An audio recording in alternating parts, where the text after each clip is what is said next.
Hi hello வணக்கங்க. இப்போ ஒரு குட்டி மீன் விளாக் பார்த்துலாம். இன்றைக்கி வந்து ஐயனார் கோயிலுக்கு வந்திருக்கோம் பார்த்துக்கோங்க. ஐயனார் கோயிலில் எல்லோரும் சமைச்சு சாப்பிட்டுட்டு இருப்பாங்க பார்த்துக்கோங்க. நாங்கள் வந்து வெஜ் தான் வச்சோம் பார்த்துக்கோங்க. அப்புறம் பார்த்திங்கன்னா என்னோடய ஸ்டூடெண்ட் ஒரு குரூப்பாக வந்திருந்தாங்க. அவங்க வந்து நான்வெஜ் வச்சுருந்தாங்க. அவங்ககிட்ட இருந்து ஒரு சிரட்டையில் கொஞ்சம் நான்வெஜ் கொஞ்சம் கிரேவியோடு சேர்த்து என்ன செஞ்சேன்னு வாங்கியிருந்தேன் பார்த்துக்கோங்க. பார்த்தீங்களா, அஸ்வின் அப்புறம் என்னோடய ஸ்டூடெண்ட் ராமு தான் விளம்பிட்டு இருக்கான் பார்த்துக்கோங்க. அப்படியே வாங்கிட்டு அப்படியே நம்ம இடத்துக்கு வந்தாச்சு பார்த்துக்கோங்க. அப்படியே தலைவாழையில் போட்டாச்சு, தண்ணி என்ன செஞ்சு தொளிச்சாச்சு, முட்டைகோஸ் கூட்டு எடுத்து வச்சாச்சு பார்த்துக்கோங்க. அடுத்தது வந்து நார்த்தங்காய் தீயலில் ஊறுகாய் கொண்டு வச்சுருந்தாங்க. அப்புறம் வந்து செங்கல்பட்டு அரிசியில் பங்கு சோறு, அப்புறம் இறச்சி வாங்கிட்டு வந்து பார்த்திங்களா அந்த சிரட்டிலேருந்து அதை கொஞ்சம் அப்படியே வச்சுட்டு அப்படியே பக்கத்தில் இருந்த பசங்களுக்கு அப்படியே பாஸ் பண்ணியாச்சு பார்த்துக்கோங்க. அடுத்தது அப்படியே அவியல் கூட்டு கொண்டு வச்சாங்க பார்த்துக்கோங்க. இன்பிட்வீன் கேப்பில் என்னாச்சு அப்படின்னு பார்த்திங்கன்னா வேறு ஒன்றுமே ஆகலை. கிரேவியும் செங்கல்பட்டு அரிசியில் பக்கம் சோறையும் எடுத்து வச்சு விரசி சாப்பிட்டு சூப்பராக இருந்துச்சு பார்த்துக்கோங்க.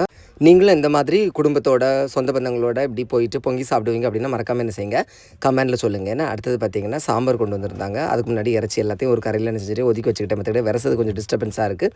அப்படியே சாம்பார் ஊற்றி நல்லா விரசிட்டு சாம்பாரை கொஞ்சம் சிக்கன் காம்பினேஷன் ட்ரை பண்ணி சூப்பராக இருந்துச்சு பார்த்துக்கோங்க. அடுத்தது சாம்பார் சாப்பிட்டு முடிச்ச உடனே ரசத்துக்கு ரெடி ஆகியாச்சு பார்த்துக்கோங்க. ரசமும் நல்லா உப்பு உரைப்பாக சூப்பராக இருந்துச்சு பார்த்துக்கோங்க. நல்லா விரசிட்டு ரசம் சிக்கன் காம்பினேஷன் எப்போவுமே அல்டிமேட் தாங்க. சாப்பிட்டு முடிச்சாச்சுங்க. பிடிச்சிருந்தா லைக் பண்ணுங்கள். தேங்க்யூ.